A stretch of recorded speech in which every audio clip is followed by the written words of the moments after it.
Do you know your medicine? Weed Maps and SC Laboratories bring you an educational series on the science of clean and safe cannabis. Today's cannabinoid profile is on Cannabidiol.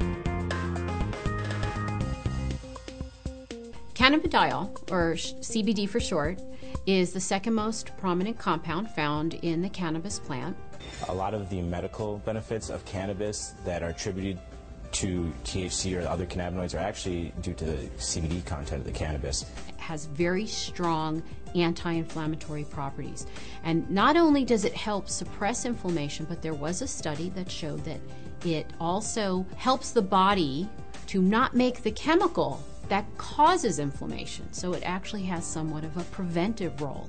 Cannabidiol has also been found to have anticonvulsant properties in that it can reduce the seizure threshold for a number of patients. I've had my own patients who have said that once they started using CBD-rich strains, they have found that they have had less episodes of their seizures. CBD is synthesized in the plant through the same pathways as THC, CBC. It starts out as geranyl pyrophosphate and olivetolic acid. Those two compounds join together through an enzyme-catalyzed reaction. Cannabidiolic acid, CBGA, is the starting material for CBDA, THCA, and CBCA.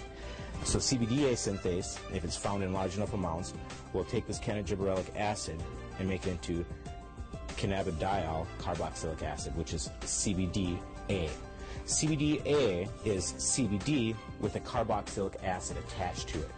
Now, with heat or through time, this carboxylic acid will naturally release from the compound as it's very unstable and become CBD.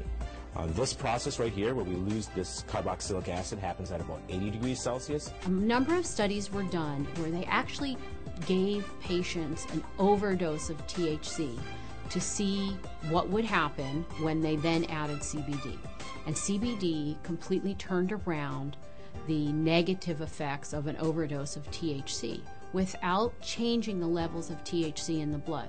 So that means that CBD exerts its own medicinal, just doesn't reverse THC, it actually has its own medicinal properties. CBD has been found to cause cancer cells to what we call commit suicide while preserving the normal cells. And what appears to happen is it appears to bind to the receptors on the cancer cells, which then induce the cancer cell to kill itself. Cannabidiol has also been found to be what we call biphasic in terms of sleep. So at low doses, it's what we call alerting. It kind of keeps you awake. At higher doses, it can be very sedating and cause you to sleep. But what's nice about that is you can control whether or not you are alert or you're feeling tired. When I started testing cannabis about 2 or 3 years ago, we saw virtually no high CBD plants. Almost every plant we tested was high in THC, anywhere from 10% to 20% THC, with some outliers on either end.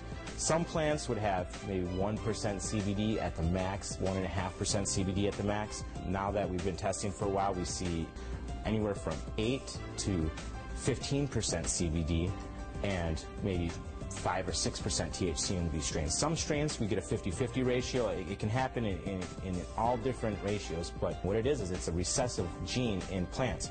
So we have breeders have to actively go and try and breed this back into these plants and find these high THC plants that might have that high CBD gene locked away and breed them together and see what they find. And really the only way you can know if it's high CBDA is to test it. With testing and growers or breeders having access to that knowledge base, we see them coming back and reversing some of the trends of the last 30, 40, 50 years and breeding the CBD back into the plants. Now, there have been a number of studies that have looked at cannabidiol, CBD, exerting a protective property to damaged neurons.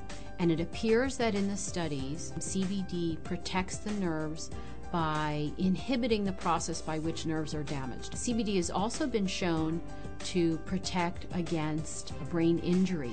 When patients or lab animals have had a brain injury, CBD appears to protect the brain from damage that occurred to the nerve cells. The studies have shown that it can actually fight MRSA, which is methicillin-resistant Staph aureus, a notorious bug that is resistant to a number of antibiotics. A topical application of cannabis was able to fight the infection, and the MRSA was eradicated from that infection site. SC Labs tests for CBD with a high-performance liquid chromatograph, also known as an HPLC. There's two different ways you can test for cannabinoids. It's either with an HPLC or with a GC. If you hear of someone testing with other methods, it's probably not a scientifically validated method. But the problem with the GC is that the GC uses heat to test for these cannabinoids.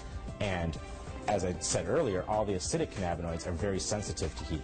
So the GC can give you no information about the acidic cannabinoids. It can only tell you about the non-acidic cannabinoids. The heat is decomposing these compounds. It's definitely decarboxylating all of them. And you're trying to measure it as these compounds are in a state of flux.